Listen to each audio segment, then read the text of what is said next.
Boxing Ego here. If you like this video, make sure you hit the like button and also subscribe to the channel and hit the bell icon on the top of your screen to get notified when the latest new content drops. What up, fight world? It's your boy Ego and I'm back with some more boxing. Make sure you smash the like button, also subscribe to the channel. September 16th cannot get here soon enough.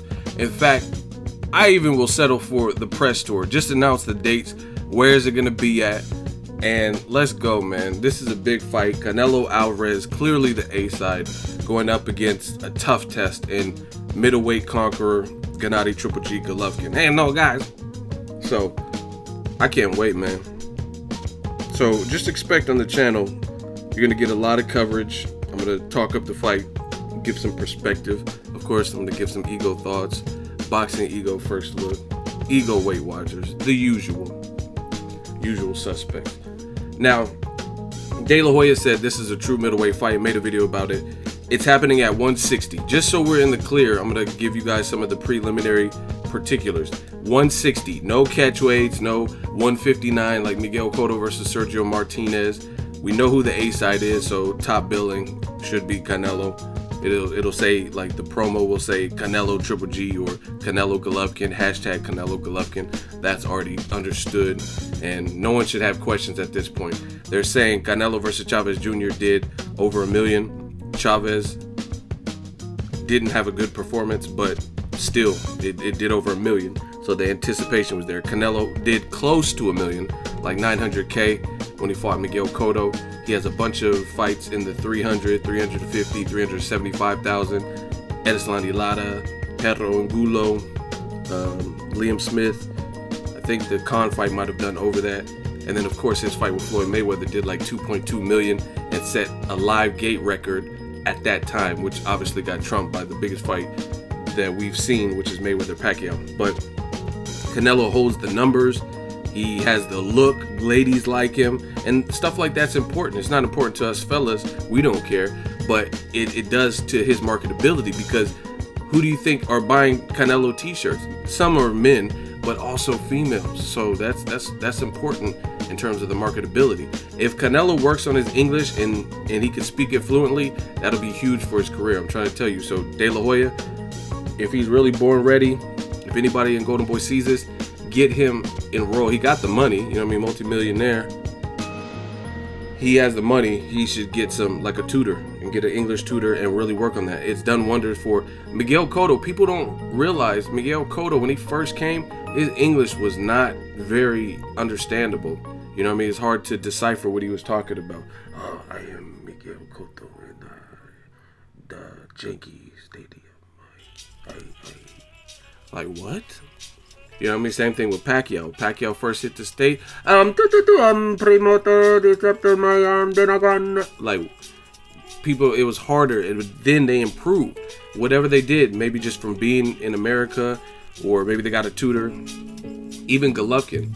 Golovkin, when he first came to, like, after Proska, and I give it to Golovkin because I used to watch and I'd be like, why doesn't he use the translator? It looks like he's having a hard time getting it out in English, but he stuck with it. And now his English is, he can carry on a whole face-off and you'll know what he's talking about. But when he first came, like post-fight Proska and fights like that, his English was harder to decipher, but he's improved. So just a word to the wise, I think that's what Canelo needs to work on.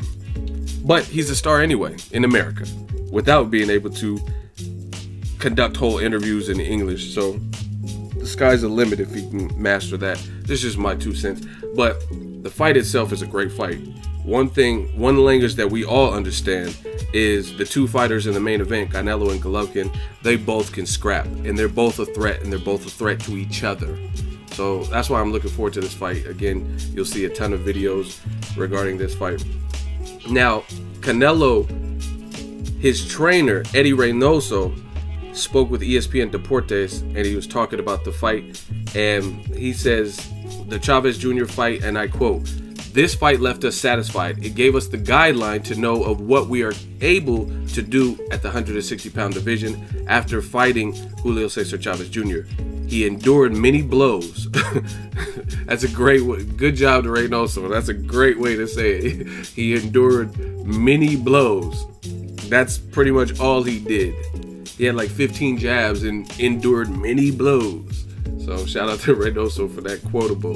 That's definitely something Chavez did. And I mean, if it wasn't for his size and his chin, he probably would have been out there, because you're not supposed to just get hit that much. You look at it, his fight with Maravilla, Sergio Martinez, and Canelo, his face looked like trash at the end of the fight. It looked like basura. You're not supposed to. You got to work on that. And I don't understand why that has never been implemented. I feel certain things, maybe you could work at it, and you might not be like Floyd Mayweather with the defense, or Lomachenko, because those guys have just a different natural innate ability to pull certain things off that are, it's just judgment calls and timing and athleticism, reflex. So there's certain things you can't just give somebody. It's like you can't give someone a chin. You can't give somebody the judgment, you know what I mean? Ring IQ. You can't give them reflexes. Like if you have good reflexes, you have good reflexes. So you can work on it, and I think that's what he should have done. But he endured many blows. And I think, well, I'll get to that in a second. Let me finish up with what Eddie Reynoso said. He came out and said it, and I quote, "Golovkin has no defense and does not know how to fight back. It is a fight between a great counter blower like Saul Alvarez and a scorer like Golovkin. No doubt Saul has the talent to stop Gennady, and he has a good defense.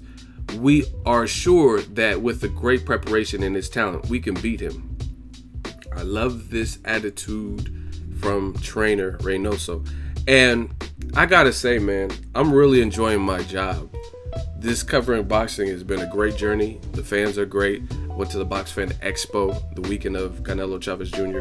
Had a great time. Took some pictures with some fans and just got some interviews. I'm still working to get those out. But it's a great time just to be a boxing fan in general. And I'm loving my job. Another reason is because a lot of what I said in previous videos, you start seeing other people say. And I'm not saying they got it from me. They probably just seen the same things that I seen, the same observation. But when I say it, it's because I hate that fighter, or I'm racist, or I'm extremely biased. Now, I don't expect Reynoso to just be on the Golovkin bandwagon and brag like, oh, he's the best fighter ever. So, of course, he's going to take shots or tell the flaws that he's seen in a fighter he's not training. I get that. But beyond that, you got to look at what's being said. And something he just said is something I've told people. And people try to, at one point or another, argue with me in the comment section. Say, oh, you're biased, man. Golovkin has a good defense. I told you, in my opinion, Golovkin does not have a good defense. And I was racist for it. Now you have someone totally different who is saying it. And they're saying the same thing. And it's funny to me because the stuff I read about me being crazy or biased or I hate this fighter and that fighter, you hear a lot of what I've said. You'll hear Teddy Atlas or Reynoso or Canelo or whoever say. I've literally interviewed Danny Jacobs, Adrian Broner, and there's a list goes on and on of people who had Golovkin losing to Daniel Jacobs, right? Canelo, he said that he had Jacobs winning. Deontay Wilder said he had Jacobs winning. Julio Cesar Chavez Jr. Now you can say, oh, but Julio, he got his ass beat. That has nothing to do with how he perceived another fight. You know what I'm saying? So he can't watch boxing because he got dominated by Canelo. You know what I mean? And when I say it, it's because I'm racist. You know what I mean? But Canelo said the same thing. Chavez Jr., Deontay Wilder, all these guys said the same thing. Broner, I got the video. Maybe I could put the clip at the end. He says, I had Daniel Jacobs winning. I was screaming, go DJ, like I was Lil Wayne. So, back to Reynoso's comments. It's fun to pour salt in the wound when you can. But like I said, a lot of this is what I've been telling people. Golovkin, I don't see this great defense. He blocks and he does some subtle moves, like some shifting. Like I don't think his defense is Ruslan Provodnikov. Ruslan has no defense to me. He'll just walk into shots, right? Chavez Jr. even, he was just walking. I don't think Golovkin's defense is like that, but I don't think it's a great defense either. You know what I mean? He does little subtle things. He doesn't, and this is going to sound very cliche, so you got to listen to what I'm saying. There's a message in it. This is going to sound really weird because you'll be like, oh, who the hell likes to? But let me finish. From what I've seen, and I study these guys, pause, extremely weird, but I study their fight game. Golovkin does not like to be hit. Point blank, period. Now, you could say, like, oh, what do you mean, ego, you dumbass? Of course he doesn't like to get hit. You have to understand what I'm saying. Fighters don't, okay, they don't want to get hit. No one wants to get hit to a body. But in the end of the day, some people react differently. Like, nobody likes a body shot. I'm going to tell you that. Nobody likes, oh, hey, punch me as hard as you can in the solar plex or beat up my rib. No one likes that. But Keith Thurman seems exceptionally vulnerable to the body attack, right? And the same thing with Golovkin. I see him, the way he responds to being attacked with someone who's forceful, who has good power. I'm not really a fan of how he responds to it. I don't think he likes to be hit more so than other people. Now, to his credit, he has a good chin. From what I've seen, it looks like his chin is solid. He can take the shot, but he doesn't. I don't like the way he reacts. And if you listen to Reynoso, a trainer is saying, he's almost saying the same thing.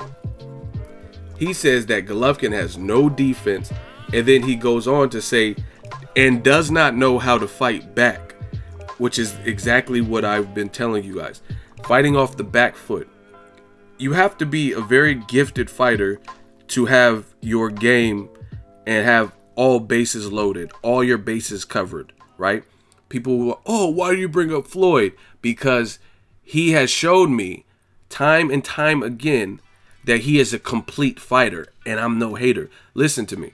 Growing up, I had favorite fighters. The top ones would be Mike Tyson and Roy Jones, and I was a real big fan of Prince Nassim Hamed. Also, those were the guys. And Muhammad Ali. I just like Muhammad Ali, but I think because I wasn't old enough, I wasn't able to. I like Muhammad Ali for a lot of the stuff I seen outside of the ring, because, you know what I mean, I wasn't born in the 70s or anything like that. So in terms of fight game, guys that I just seen their fight game right away and liked it, it was Prince Nassim, it was Mike Tyson, and Roy Jones, right? Muhammad Ali, I just liked his personality, and like I would see him, I shook up the world. This man is ugly. The sweat goes backwards from his face. Like, you know what I mean? Like, I like the persona, and I used to see him always like clowning. If you think he beat me, he better wake up and apologize. You know what I'm saying? But I was too young to like understand, and I had to kind of go back and admire Muhammad Ali. That's just me. And when I'm talking about the fight game, I'm telling you, like, Floyd Mayweather wasn't even one of my favorite fighters. Like, I wasn't even like, it was the Roy Jones era. You know what I mean? It was all about Roy Jones for me. At first Mike Tyson, but then he kind of went to jail and fell off and stuff. But it was the Roy Jones. So I wasn't even really, I seen Floyd fight, but I wasn't even, how you say it? I just wasn't like a diehard Floyd fan or whatever. It was just funny because some people are like, oh, you're Floyd's your favorite fighter. You always defend Floyd. I don't defend Floyd. I give Floyd credit for what I think he deserves credit. And no matter what, his style and his boxing IQ has stood the test of time. No one could take that away from him.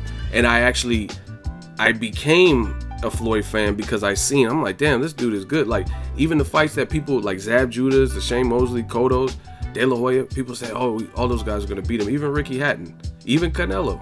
But now those people are nowhere to be. Oh, I knew Zab Judah would lose. I knew Canelo was too green. You know what I mean? Of course they're going to switch it. But I give props to complete fighters. And going back to Golovkin, I just had to throw that out there, a little story. You know how we do.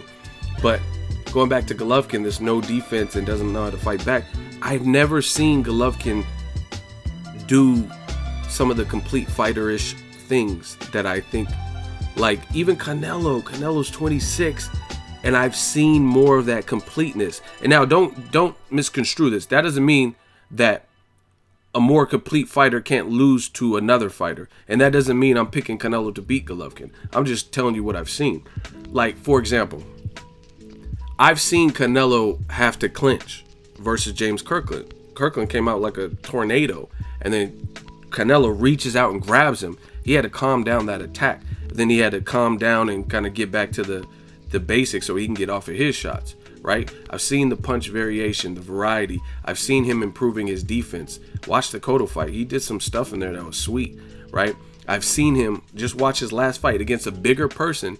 As he was getting tired, he walked himself back onto the ropes. Like I said, he definitely studies Floyd, because I see mirror image type of things. And, oh, it's not a Floyd thing, whatever. But he walks himself back to the ropes, and he's fighting off the ropes. He's comfortable there. I do not recall a fight. You guys can correct me if I'm wrong. I do not remember a fight where I seen Golovkin heavily fighting off of the back foot or fighting off the ropes. Watch Mayweather versus Maidana. Again, you guys leave all these childish comments and stuff. I'm here for the real boxing fans. All that other stuff, and if it's too crazy, you'll get blocked, and I just keep it pushing. But when I watch like Floyd Mayweather versus Maidana, he was in there with someone extremely aggressive who outweighed him with awkward power, right? Floyd's fighting off of the ropes, which is a forgotten tool. I think the jab, fighting off the ropes, and even clinching, some of those things, those types of things, body attacks, people don't do them as much nowadays. Floyd's from a different era. That's why he's able to beat people of today's era, because he's mastered those things. And maybe some of the old school teachings are more versed. But anyway, Floyd versus Maidana, he's fighting off of the ropes.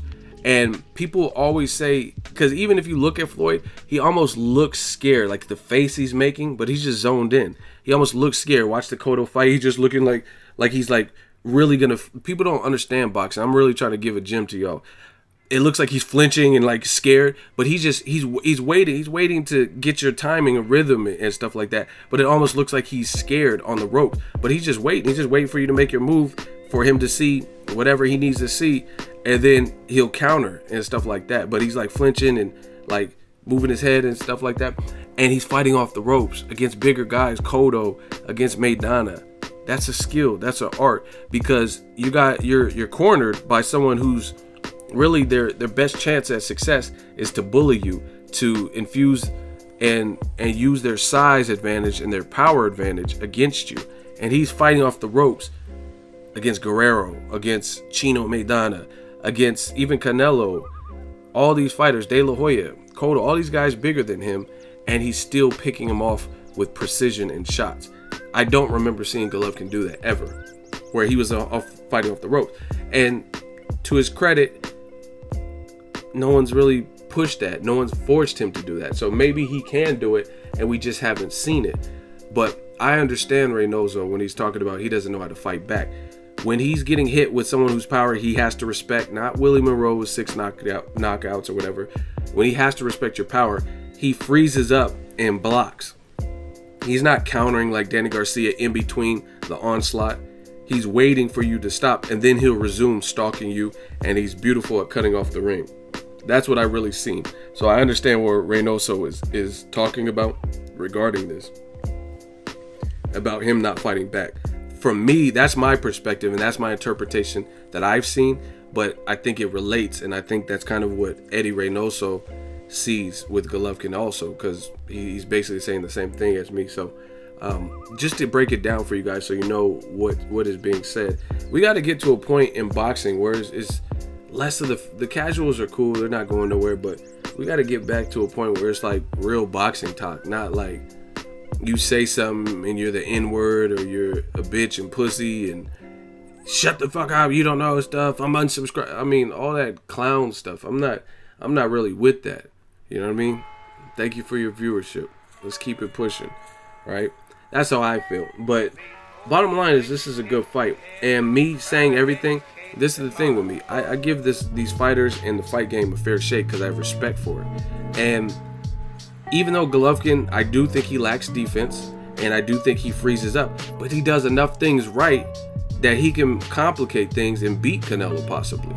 You know what I'm saying? So this is no, people are like, oh, you're biased, but how am I biased? I'm giving you guys both aspects of it. I'm telling you Canelo can win this, but I'm telling you Golovkin can win this too. I'm just merely telling you patterns and what I've seen from each fighter. And this is a good fight, but even with Golovkin's deficiencies, there's a lot that he does right, and sometimes, just sometimes, that can overcome the things you don't do right. You know what I mean? If you're just that strong, you have that much amateur experience, so you know how to stay out of trouble. You have a chin like Golovkin, where legend has it you've never been knocked out or knocked down in sparring or amateur fights or pro fights. You know what I mean? So there's some intangibles. Another one for Golovkin, an important one, is he looks significantly taller than Canelo. Significantly. And the problem I see with that for Canelo is Golovkin has a great jab. The best usage of Golovkin's jab that I can think of, Daniel Jacobs, a taller fighter, and that was bad because Jacobs shouldn't have been getting out jabbed by a shorter person, right? But that fight and David Lemieux, two punchers that he fought, he jabbed their lights out. You know what I'm saying? Jab, bow, bow. And Golovkin's jab is a punch because he has so much power, torque, the way he pushes, or not pushes his punches, but the way he punches, his technique, the way he turns his punches. That's a powerful punch. You know what I mean? It was a jab, but that jab, you've seen Charlo disrupt Julian J. Rock Williams and knock him down with the jab. Golovkin has snappy power in his jab. So that's going to be a major obstacle for Canelo. You know what I mean? You might get your nose busted up trying to come in on him.